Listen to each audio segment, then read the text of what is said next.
filmes britânicos receberam o Oscar da Academia de melhor filme do seu respectivo ano. E ambos foram a respeito de dois homens. Um foi Eric Liddell e o outro foi Gandhi. Ambos tiveram a força e a coragem, quando sob pressão, de dizer não a si mesmos, de exercer autodisciplina. Quero tomar como meu texto de hoje 1 Coríntios, capítulo 10, começando com o versículo 12.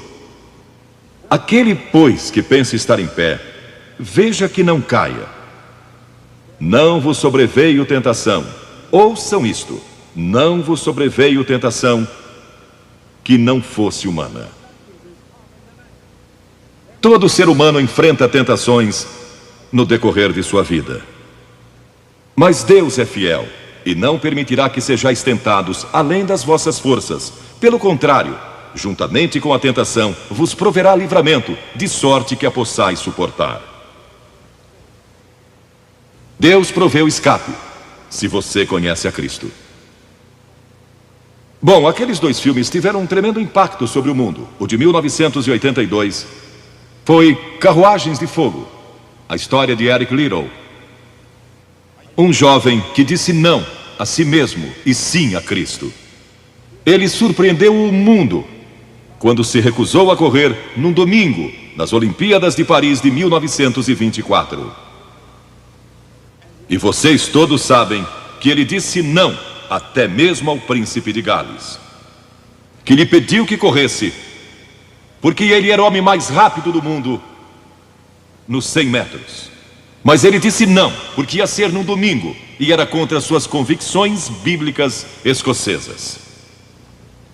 E recentemente foi comemorado o 60º aniversário da grande vitória de Eric Liddell nas Olimpíadas, porque ele correu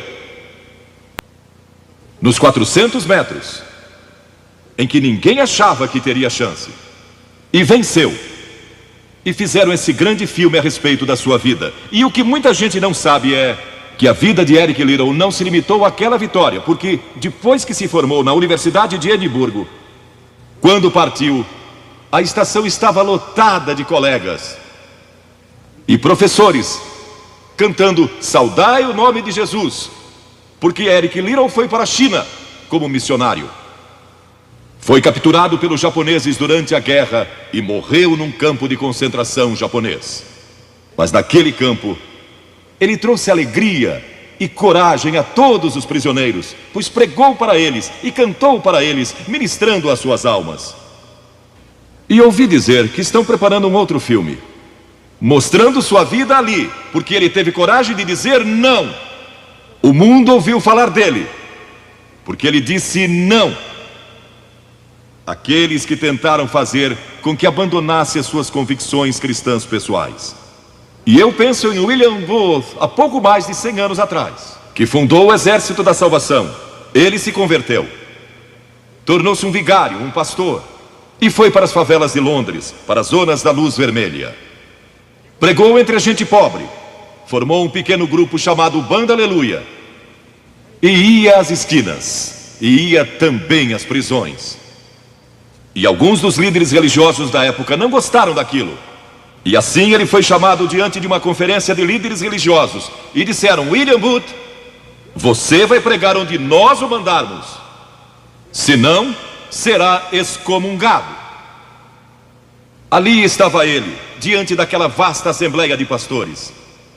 Que podia dizer? Catherine Booth, que se tornou tão famosa quanto ele, sua esposa, estava na galeria e abanou o seu lenço gritando: William, diga não!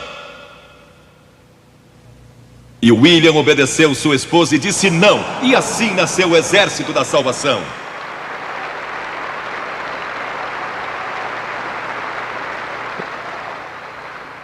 Lemos muitas histórias da Bíblia a respeito de jovens que disseram não e mudaram o curso da história.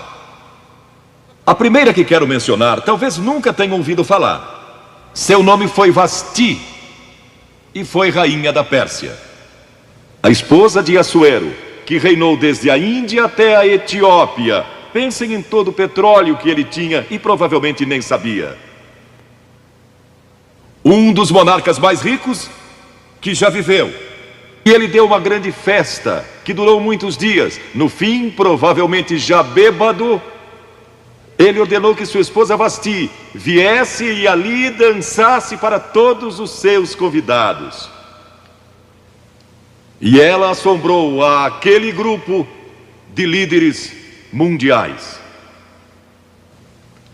Ao se recusar, ela disse: não, eu não vou expor o meu corpo para esses homens. Ele mandou outra mensagem, ameaçando que ela deixaria de ser rainha e perderia seus confortos e bens materiais e toda a sua fama.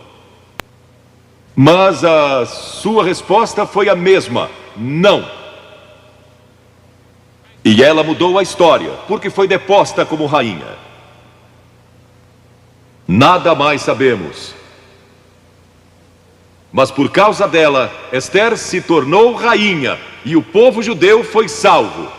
E até o dia de hoje, o povo judeu celebra um grande feriado, porque uma mulher disse não e abriu a porta para a salvação do povo judeu, porque havia um homem como Hitler, e era o primeiro-ministro do país, decidido a destruir e aniquilar os judeus. Agora, a Bíblia tem muito a dizer a respeito de sensualidade e lascívia e depravação. A palavra lascívia significa a tendência de incitar desejos sensuais. Sensualidade significa o apelo proposital aos sentidos físicos para satisfação pessoal. Talvez lendo um livro pornográfico ou assistindo um filme impróprio. A Bíblia diz que devemos nos abster das paixões carnais, da sensualidade, que fazem guerra contra a alma. Elas estão em guerra contra a sua alma e seu espírito. E a Bíblia diz que devemos nos abster delas, ficar longe delas. E então a Bíblia usa outra palavra, reprobou.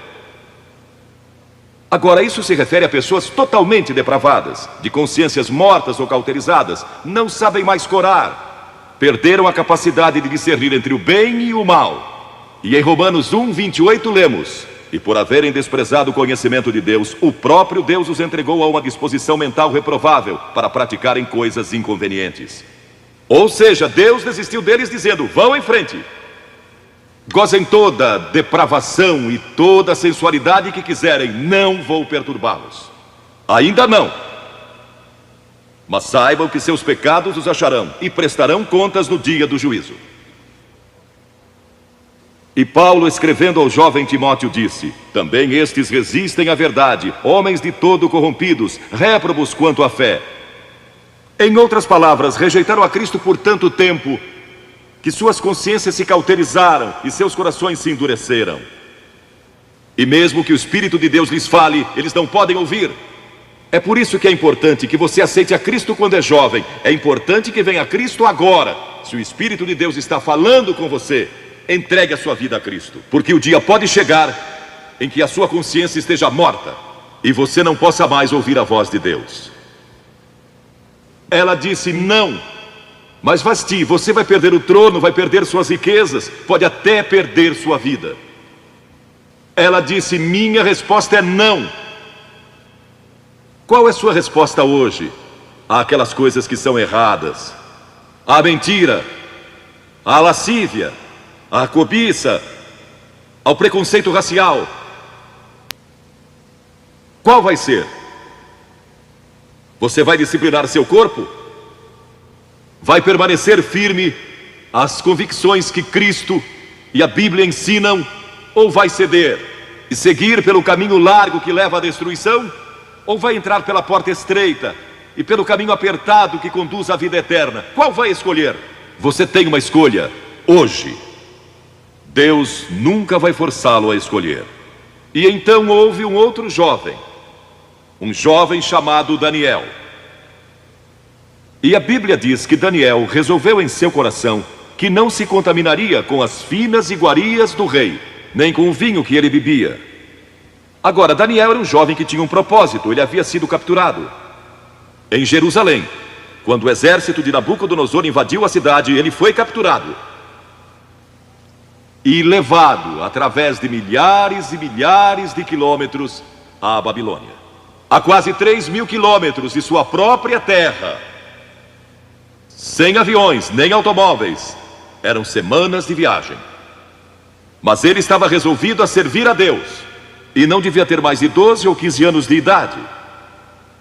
E Nabucodonosor, o grande rei, levara cativos de Jerusalém para a Babilônia, e ordenou que aqueles jovens, em quem não havia defeito, de boa aparência, instruídos em toda a sabedoria, fossem ensinados em sua corte, para que ele pudesse usá-los. Ele queria usar aqueles jovens judeus, porque sabia que eles tinham um dom especial. E durante o período de treinamento, mandou que lhes dessem os melhores vinhos e as mais finas iguarias, e todos os confortos disponíveis na corte de Nabucodonosor. Mas Daniel disse: não quero o vinho do rei, e não quero as iguarias do rei. Quero dormir no chão, não numa cama de penas. Quero viver uma vida simples e também disciplinada. Que diferença dos que mal podem esperar pelo dia em que possam sair de casa e se divertir. Mas não Daniel. Daniel estava longe de casa e ninguém saberia se ele fizesse algumas dessas coisas. Ninguém saberia se ele tivesse uma namorada e dormisse com ela, ou se embebedasse com o melhor vinho do rei. Ninguém saberia lá em Jerusalém, e ele poderia ter se tornado muito popular. Mas esse primeiro não, quando jovem, preparou-o para o grande não, quando era primeiro-ministro da Babilônia, e foi lançado na cova dos leões, porque não abandonou sua fé em Deus. Nós nos contaminamos ao comer demais, ou ao nos embebedarmos, ou ao tomar drogas, ou gastando tempo demais assistindo televisão, ou indo aos cinemas.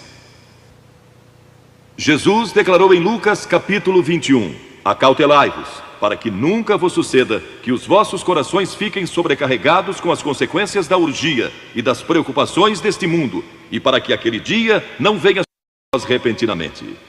O apóstolo Paulo disse: não disponhais para a carne no tocante às suas concupiscências.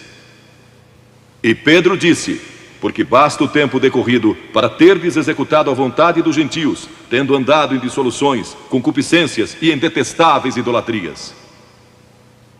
A Bíblia diz que devemos disciplinar nossas mentes e também nossos corpos, e disciplinar o coração pela nossa fé em Cristo.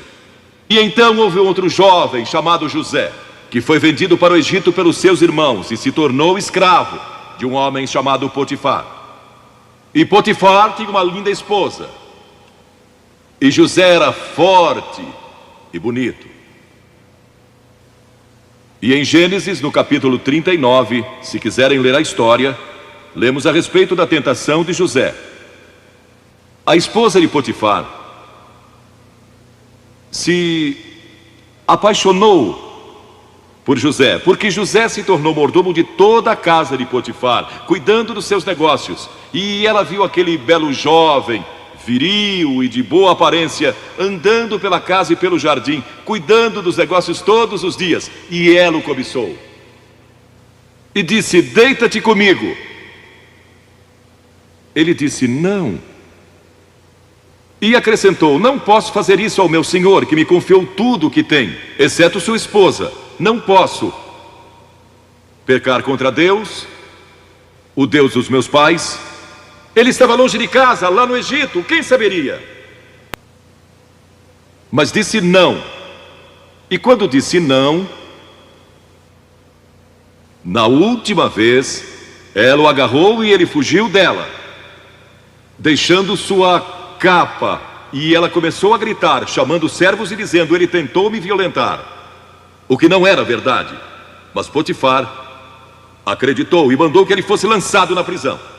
E muitos de vocês sabem a história, que ele foi para a prisão, e através de uma série de circunstâncias, ele depois se tornou primeiro-ministro de todo o Egito. e governou o Egito sob o faraó. Deus o guardou e o promoveu, porque José teve a coragem de dizer não quando foi tentado. Agora, sexo não é pecado. O sexo nos foi dado por Deus para a propagação da raça humana e para nosso prazer, dentro de certos limites que Deus estabeleceu para o matrimônio. As características de um cristão são autocontrole e autodisciplina. E Paulo, escrevendo a Timóteo, disse: conserva-te a ti mesmo puro. Mas como você pode se conservar puro num mundo como este? Como pode se manter puro olhando para as bancas de jornais ou assistindo a alguns filmes? Como pode se manter puro com as tentações que enfrenta todo dia? Não pode, de modo algum, exceto se Cristo está em seu coração. Ele lhe dará força e o poder, porque nenhuma tentação lhe sobrevirá. Entregue sua vida a Cristo hoje, deixe que Ele controle a sua vida, deixe Ele ser Senhor de sua vida. Deixe que Ele controle essa área de sua vida, sua mente, seu corpo e sua vida sexual. Deixe que Ele tome conta dela. E lemos a respeito de um outro jovem chamado Moisés. Em geral pensamos em Moisés como um homem velho, de barba. Mas foi na juventude que ele tomou a decisão que o levou à grandeza. Porque a Escritura diz: pela fé Moisés, quando homem, talvez 17 ou 18 anos de idade, recusou ser chamado filho da filha do faraó. Recusou. Ele fez uma escolha, preferindo ser maltratado junto com o povo de Deus, a usufruir prazeres transitórios do pecado. Agora, observe que ele estava no Egito. Era filho da filha de Faraó, herdeiro do trono do Egito. E talvez seria o próximo Faraó. Mas ele fez uma escolha, porque sabia que seu povo, o povo de Israel, era escravo dos egípcios. E ele teve que tomar uma decisão no auge da sua glória. E no auge de tudo que lhe foi oferecido. E ele disse não a Faraó. Não vou ser seu filho, prefiro sofrer e morrer com o meu povo e servir o Deus vivo e verdadeiro. E foi exatamente o que ele fez. E conhecemos Moisés hoje como um dos grandes homens da história. Ele rejeitou os prazeres transitórios do pecado. E há uma diferença entre prazeres e alegria. Quem ama os prazeres empobrecerá, diz a Bíblia. E ela cita um homem que disse: entreguei meu coração à loucura e aos seus prazeres, mas tudo isso é correr atrás do vento. Quem vive em prazeres está morto, embora viva, amando os prazeres mais do que a Deus. A Bíblia diz que há pessoas que amam aos prazeres mais do que amam a Deus. É o seu caso? Você ama a Deus mais do que ama prazeres pecaminosos? Não falo de esportes e todas essas coisas maravilhosas que temos. Falo de prazeres pecaminosos. Mas a alegria é produzida pelo Espírito Santo. E há centenas de passagens que falam dessa alegria. Você pode ter alegria, mesmo quando não tem prazer, porque a alegria é profunda. O anjo disse aos pastores naquela grande noite: não temais, pois vos trago boa nova de grande alegria, que o será para todo o povo. E mesmo no sofrimento, quando você recebe a Cristo, Deus não remove o sofrimento. Ele não remove todos os problemas e as dificuldades da sua vida. Não faz isso. Ele não promete, se você está desempregado, conseguir um emprego amanhã se você aceitar a Cristo hoje à noite. Ele promete que lhe dará graça e força e alegria em qualquer situação. Bem-aventurados sois quando os homens vos odiarem e quando vos expulsarem da sua companhia, vos injuriarem e rejeitarem o vosso nome como indigno, por causa do Filho do Homem. Regozijai-vos naquele dia e exultai. Ele disse: quando vierem a mim e tiverem problemas e tribulações e as pessoas odiarem vocês, ele disse: exultai, porque grande é o vosso galardão lá no céu, pois dessa forma procederam seus pais com os profetas. Todos que viverem piedosamente em Cristo serão perseguidos. A Bíblia diz: ainda haverá sofrimento. Jesus disse: quem não tomar a sua cruz e negar-se a si mesmo, não pode ser meu discípulo. Moisés escolheu a alegria de seguir a Deus, em vez da vida de prazeres no Egito. O que você está seguindo? Qual é a sua escolha nesta hora? E então o último é Jesus. Jesus foi tentado em todas as coisas à nossa semelhança, mas sem nenhum pecado. Quer dizer que Jesus foi tentado a mentir? Sim. Que Jesus foi tentado a cobiçar? Sim. Que ele foi tentado a adulterar? Sim. Que Jesus foi tentado a roubar? Sim. Ele foi tentado em todas as coisas, como nós, mas sem pecado. Como ele teve vitória sobre a tentação? A Bíblia nos diz no capítulo 4 de Mateus e em muitos outros textos, mas vou falar só deste. O diabo veio a ele quando ele estava faminto e sedento e disse: se és o Filho de Deus, manda que estas pedras se tornem em pães. Observem que ele tentou colocar dúvidas na mente de Jesus quanto à sua identidade. Agora, Jesus era o Filho de Deus, nascido de uma virgem, Filho de Deus, que foi ressuscitado dos mortos pelo poder de Deus e está vivo hoje. Mas o diabo pôs dúvidas em sua mente. Ele estava fraco e cansado e faminto, um ser humano. Ele não enfrentou o diabo como Filho de Deus, enfrentou-o como homem. E ele sempre respondeu citando as Escrituras. É por isso que você deve decorar as Escrituras. Nem só de pão viverá o homem, mas de toda a palavra que procede da boca de Deus. Jesus disse que há uma coisa que é mais importante que a comida, e sexo, e coisas materiais. É sua vida espiritual. E então ele disse: se tu és o Filho de Deus, atira-te abaixo, porque está escrito: aos seus anjos ordenará a teu respeito que te guardem, para não tropeçares. E Jesus de novo respondeu: está escrito, não tentarás o Senhor teu Deus.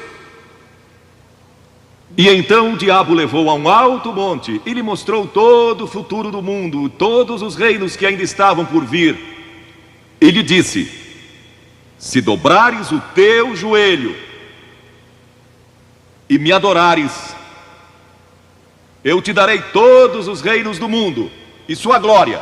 Jesus não argumentou se ele podia fazer isso. O diabo pode dar-lhe qualquer coisa. Alguns de vocês estão vendendo as suas almas por nada, coisa sem valor.